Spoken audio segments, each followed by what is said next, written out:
Hari apa Kak balik kampung Kak? Hari Minggu semalam. Sabtu jam 4 langsung masuk ke sini. Enggak masuk balik-balik.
Bismillah. Assalamualaikum warahmatullahi wabarakatuh.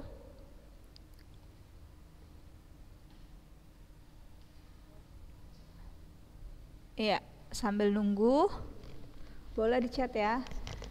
Kehadiran Ananda sekalian.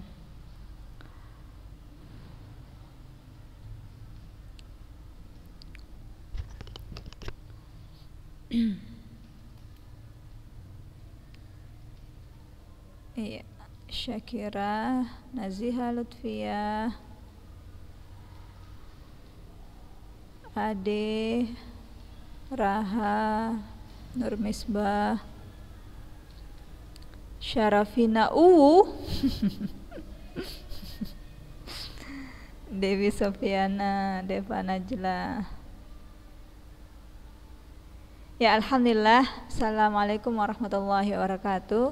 Innal hamdalillah nahmaduhu wa nasta'inuhu wa nastaghfiruh wa na'udzu billahi min syururi anfusina wa min sayyiati a'malina. May yahdihillahu fala mudhillalah wa may yudlil fala hadiyalah. Asyhadu an la ilaha illallah wahdahu la syarikalah wa asyhadu anna Muhammadan abduhu wa rasuluhu la nabiyya ba'da amma ba'du.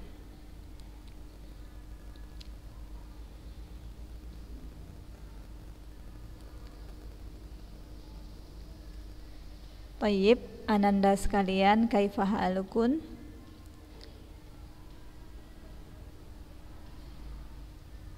Iya, Masya Allah. Walhamdulillah, ana bi khair, walhamdulillah.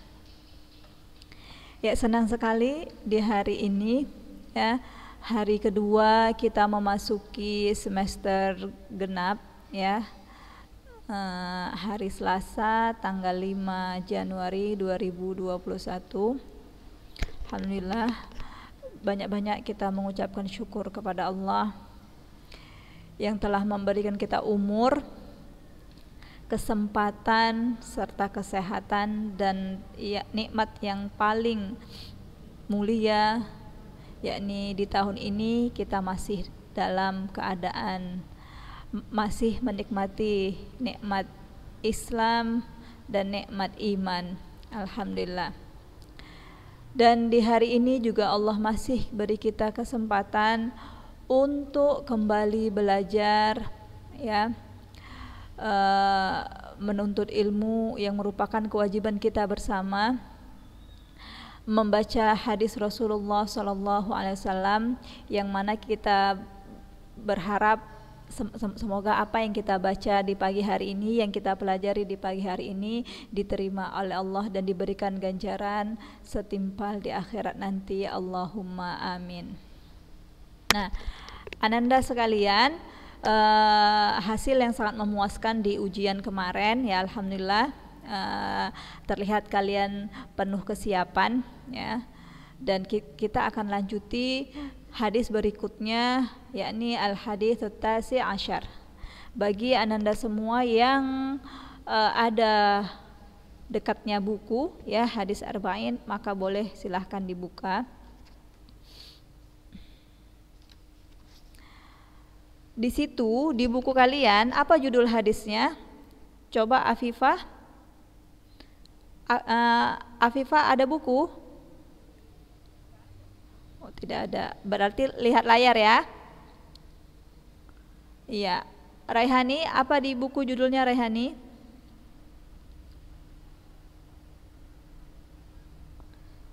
Hadis ke-29.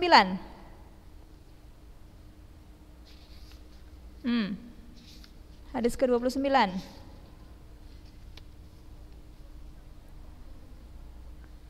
Iya.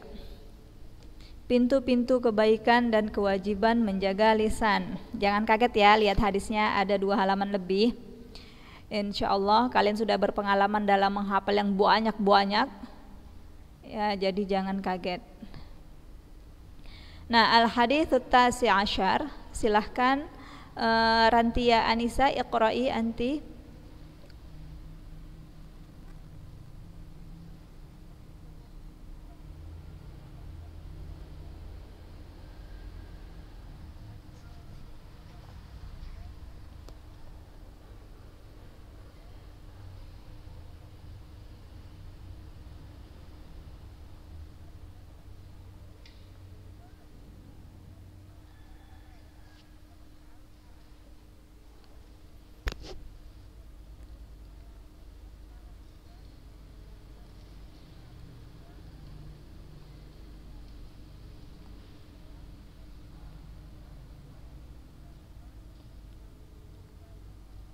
Iya, hasbuk. Hasbuk Antia Rantia. Istamir Dewi Sofiana. Istamiri Antia Dewi. Iya, lanjut.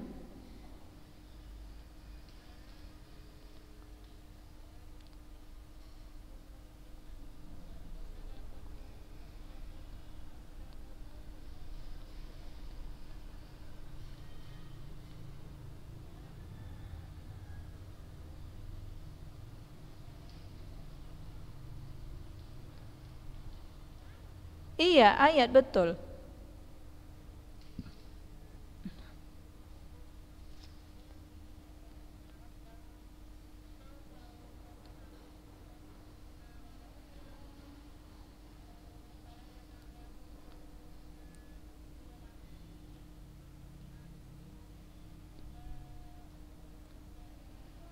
Jazaa'an bima kanu ya'mal. Iya, yakfi.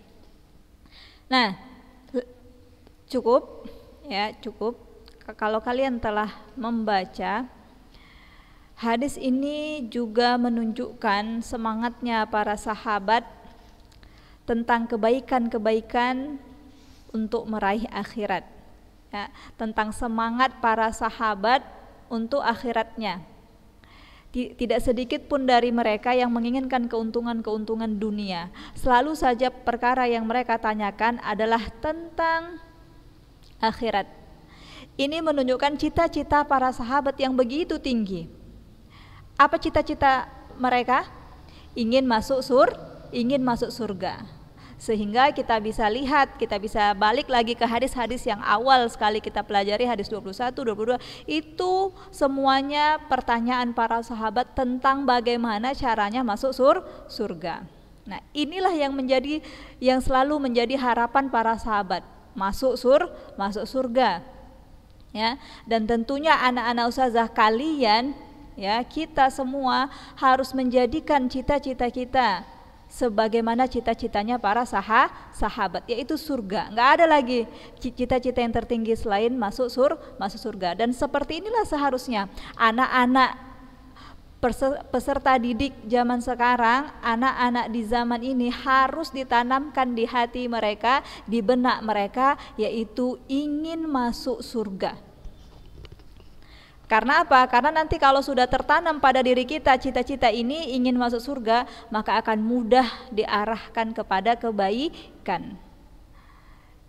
Maka sebaliknya, kalau nggak ada di benak kita, di benak kalian cita-cita ingin masuk surga, nah itulah penyebabnya kita, kalian susah dibawa, diarahkan kepada kebaikan.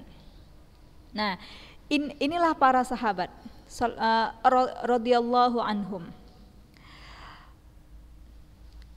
Hadis dari Muadz bin Jabal radhiyallahu anhu qol, ya, qultu ya Rasulullah. Lihat, Muadz bin Jabal bertanya kepada Rasulullah, akhbirni bi amalin yudkhiluni al jannah wa yubaiduni anin nar. Akhbirni, kabarkan kepadaku tentang amalan yang dapat memasukkanku ke dalam surga dan menjauhkanku dari neraka. Masya Allah, ya. Bukan pertanyaannya, wahai Rasulullah, gimana caranya dapat istri yang solehah, ya, gimana caranya berdagang yang untungnya 100 kali lipat, gimana caranya mendapatkan kedudukan yang tinggi, wahai Rasulullah. Tidak, tetapi lihat pertanyaan mereka, akhbirni bi'amalin yudkhilunil jannah wa yubaiduni anin nar. Maka Rasulullah SAW berkata, laqad sa'alta an azim. Sungguh wahai Muaz, kamu telah bertanya tentang perkara yang sangat agung, tentang perkara yang sangat mulia, tentang perkara yang sangat besar. Wa innahu la yasirun ala man yassarahullahu alaih. Sesungguhnya perkara itu akan menjadi mudah bagi orang-orang yang Allah mudahkan untuknya. Yang dimaksud makna azim selain mulia, selain agung adalah perkara yang sulit. Nah, jadi kata Rasulullah, wahai Muadz, sungguh kamu telah menanyakan tentang perkara yang sangat sulit untuk dilakukan, sangat sulit untuk diamalkan. Akan tetapi la yasirun ala man yassarahullah, akan tetapi mudah atas orang-orang yang Allah bagi kemudahan. Nah, jadi yang ditanya oleh Muadz adalah sesuatu yang sangat sulit tentunya bagi orang-orang yang Allah persulit. Apa saja perkara yang sulit tersebut, perkara yang azim tersebut? Yang pertama, ta'budullaha la tusyriku bihi syai'a. Apa artinya ini Syakira? Ta'budullaha la tusyriku bihi syai'a.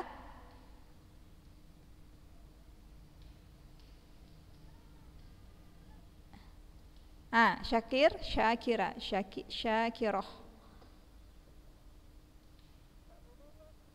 Iya sayang, ini bahasa biasa saja kalimatnya. Iya, ta'budullah. Terus la tusyriku bihi syai'a.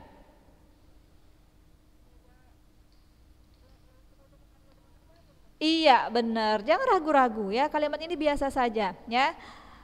Perkara yang pertama, kamu beribadah kepada Allah dan tidak menyekutukannya dengan sesuatu apapun. Gampang atau sulit nih? Sulit atau susah?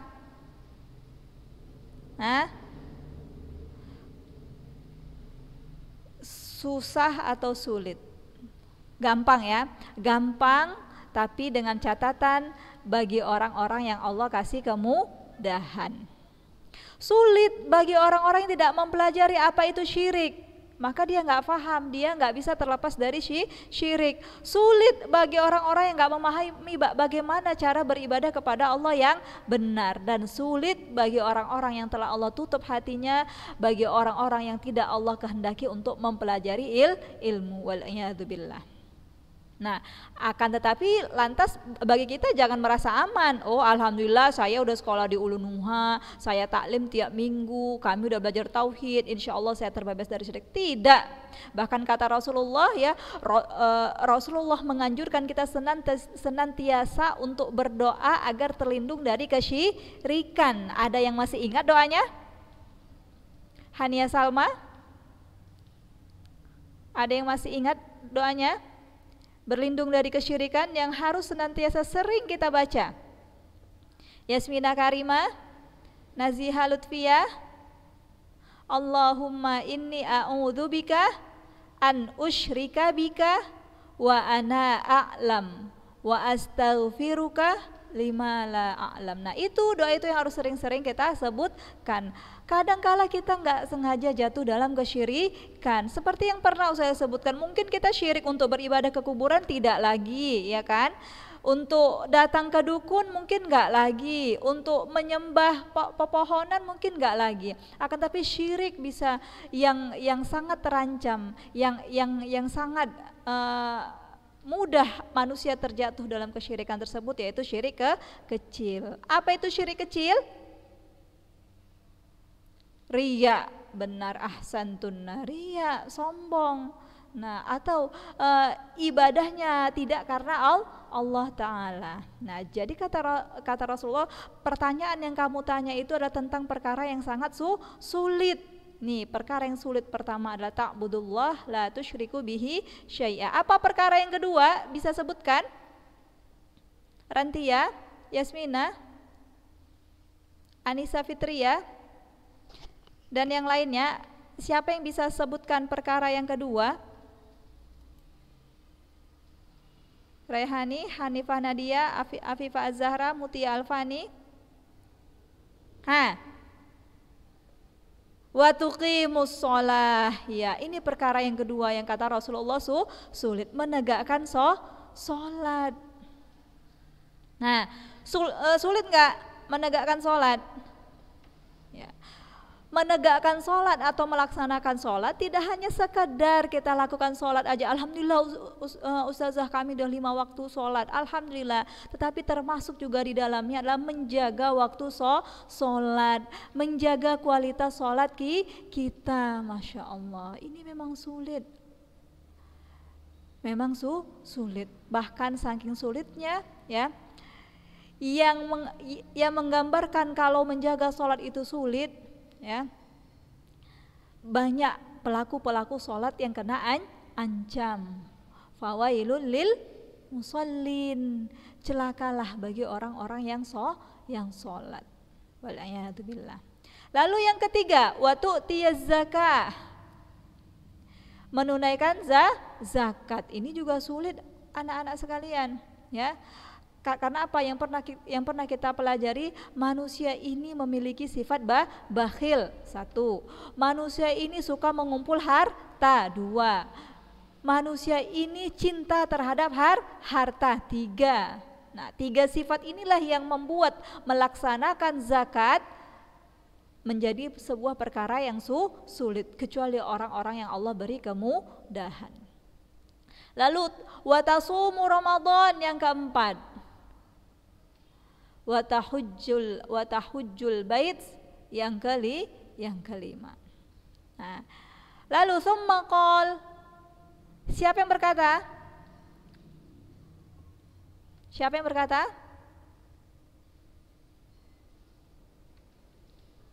Wahai ananda sekalian, siapa yang berkata? Rasulullah Sallallahu Alaihi Wasallam. Benar, ahsanti. Kemudian Rasulullah berkata, ala adulluka ala abwabil khair, tidakkah engkau mau aku tunjukkan kepada pintu-pintu kebaikan? As-saumu junnah, saum itu adalah perisai, tameng, ya, penghalang. Penghalang dari apa? Dari neraka. Kata Rasulullah, lihat, as-saumu junnah, puasa itu adalah perisai, tameng dari keburukan, tameng dari api neraka. Masya Allah. Mumpung ini kemarin waktu kita sekolahnya full day, setiap hari masuk, kita puasa Senin Kamis, alasannya capek ustazah, kita sekolah pagi-pagi pulang sore, piket lagi nanti ustazah, dan lain-lain sebagainya ustazah. Nah alhamdulillah ya, tentunya ini nasihat bukan untuk kalian saja, tetapi juga untuk diri ustazah sendiri ya. Allah berikan kita kelapangan untuk melakukan puasa sunnah. Yang kemarin di hari sibuk kita beralasan kita sibuk, susah kalau puasa di hari kerja, di hari sekolah. Nah sekarang Allah beri kelapangan. Kata Rasulullah, as-saumu junnah, puasa itu adalah perisai. Nah bagi hamba-hamba Allah yang menginginkan atau yang memiliki cita-cita untuk masuk surga, maka ini dia sangat manfaatkan. As-shaumu junnah. Lalu was-shadaqatu tutfi'ul khati'ah kama yutfi'ul ma'un nar. Sedekah itu menutupi kesalahan, yakni menghapus kesalahan, sebagaimana air menghapus atau mematikan atau memadamkan api. Masya Allah. Ini dia abwabul khair yang ditunjukkan oleh Rasulullah, pintu-pintu kebaikan yang ditunjukkan oleh Rasulullah Shallallahu Alaihi Wasallam. Bersedekahlah, kata Rasulullah, sedekah, lakukan sedekah. Karena apa? Karena sedekah itu mampu menghapus kesalahan-kesalahan, sebagaimana air dapat memadamkan api. Masya Allah. Jadi bagi kalian yang nggak sanggup puasa, ya nggak apa-apa, tapi jangan hilangkan kesempatan yang lain. Udah puasa nggak dapat, sedekah juga nggak dapat. Waliyadzubillah. Pilih salah satu yang mana yang ringan, yang mampu kita lakukan. Nggak sanggup puasa, maka kita sedekah. Nggak sanggup sedekah, maka kita berpuasa. Karena apa? Karena kita ngaku semuanya kita ini banyak dosa. Dikasih Allah kesempitan waktu, hari sibuk, alasannya sibuk, nggak sempat ini, nggak sempat itu. Dikasihkan waktu lapang, kapan lagi santai-santai, mumpung lapang. Waliyadzubillah. Iya nggak? Nah, inilah manusia-manusia yang nggak bisa membaca kesempatan yang Allah berikan. Waktu sibuk dia merasa sibuk, nggak sempat ngapain-ngapain. Waktu lapang dia pikir kapan lagi, mumpung lapang. Masya Allah. Maka kita anak-anak ustazah, ya, untuk kalian dan untuk ustazah juga, nggak bisa kita as-shaum, maka kita as-shadaqah. Nggak bisa as-shadaqah, maka kita as-shaum. Lalu pintu kebaikan yang lain yang ditunjukkan oleh Rasulullah adalah wasolatur rajuli fi jawfil lail. Salatnya seseorang di pertengahan malamnya. Masya Allah. Para ulama terdahulu, orang-orang soleh terdahulu, mengukur baik buruknya dia di hari itu adalah dengan bangunnya dia di sepertiga malam. Kalau dia sulit bangun sepertiga malam, dia langsung muhasabah. Dosa apa yang saya lakukan hari ini sehingga saya nggak terbangun? Nah, bangunnya dia di sepertiga malam, dia jadikan tolak ukur amalnya di hari itu. Maka ini bisa kita jadikan contoh. Wih, pantesan saya nggak bisa bangun malam ini seumur hidup. Saya nggak pernah sholat malam. Duh, langsung berpikir kita, oh ya iyalah, namanya aja saya masih sering ngomong sama orang tua saya. Kalau saya sih nggak ngomong tapi kalau disuruh muka saya itu kayak nenek-nenek keriput. Oh pantesan saya nggak bisa bangun malam, karena sholat saya aja, saya sholat 5 waktu aja saya nggak jaga, sulit saya menjaganya. Oh pantesan saya nggak bisa bangun sepertiga malam, padahal saya kepengen ini bangun di sepertiga malam, tapi kok nggak kebangun-bangun ya. Ternyata saya masih suka dengar musik, saya masih kumpulin album-album di HP saya. Waliyadzubillah. Nah, kemudian Rasulullah SAW membacakan ayat, ya, dalam surah As-Sajadah, dalam surah As-Sajadah, ya. Kok As-Sajadah, Masya Allah. Ada yang tahu ini surah apa?